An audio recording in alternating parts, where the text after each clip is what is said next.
अस्सलाम वालेकुम नाज़रीन, मैं हूं अवैस अली। आपने एक ऐसी गेम के बारे में सुना होगा जो कि उमरा खेलते हैं, सियासतदान खेलते हैं और ब्यूरोक्रेट्स खेलते हैं, जिसका नाम है शतरंज।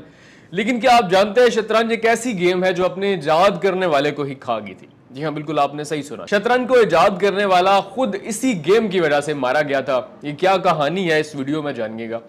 3500 साल पहले हिंदुस्तान पे एक गुप्ता खानदान हुक्मरानी किया करता था। उसका बादशाह जिसका नाम गुप्ता था, उसकी सल्तनत में एक शख्स ने ऐसी अजीबो गरीब गेम इजाद कर ली जो इससे पहले न किसी ने देखी न किसी ने सुनी। जब बादशाह मुतजस्सिस हुआ तो उसने उस शख्स को अपने दरबार में बुला लिया। उस शख्स का नाम था सीसा और जो उसने गेम इजाद की थी तब उसका नाम था चतरंगा। कि उसने कहा कि मेरी शान के मुताबिक मांगो, तुम क्या इनाम मांगते हो। तो उसका जो इजाद करने वाला था यानी कि सीसा, उसने बड़ा अजीबो गरीब इनाम मांगा। उसने कहा कि मेरी गेम के 64 ब्लॉक है यानी कि 64, हर ब्लॉक के बदले मुझे चावल के दाने चाहिए, लेकिन एक छोटी सी शर्त के साथ। उसने कहा कि हर ब्लॉक में जो पिछला ब्लॉक होगा, जब आपने मुझे 2 दाने दिए होंगे, अगले ब्लॉक में उसको 2 के साथ आप मल्टीप्लाई करते जाओगे, यानी कि 2 से 4, 8, 10, 16 ये आगे आगे बढ़ता जाएगा।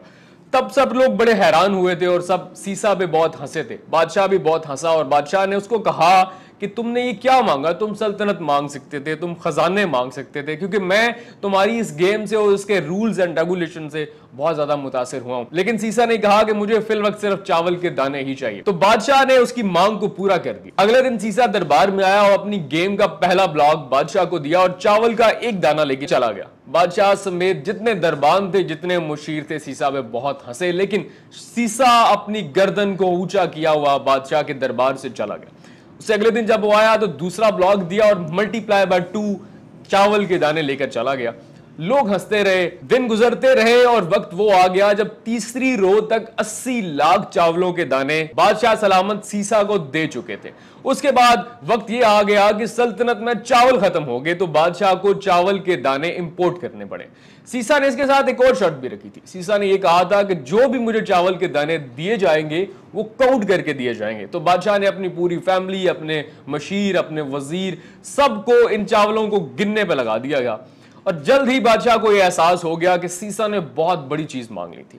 उसके बाद सल्तनत से चावल खत्म हो गए, इंपोर्ट करना मुश्किल हो गया। तो एक दिन बादशाह ने सीसा को दरबार में बुलाया और जैसे ही वो दरबार में आया, बादशाह ने कोई सवाल किए बगैर उसकी गर्दन उड़ा दी। सो आज वही चतरंगा गेम शतरंज की शक्ल इख्तियार कर चुकी है और पाकिस्तान समेत दुनिया भर में खेली जाती है। अब तो बाकायदा इसके आलमी मुकाबला जात होते हैं जिसमें विनर्स को बहुत ज्यादा इनामों इकराम से नवाजा जाता है। लेकिन आज भी ये गेम सियासतदानों की गेम है, ब्यूरोक्रेट्स की गेम है। रूल्स एंड रेगुलेशंस अगर आप इसके देखें तो इसके अंदर क्वीन है, किंग है, सब कुछ है, जज नहीं है। तो ये क्यों नहीं है? अकल वालों के लिए इसमें निशानियां हैं। ये क्यों नहीं है इसके अंदर जज? कमेंट सेक्शन में आप लाजमी बताइएगा।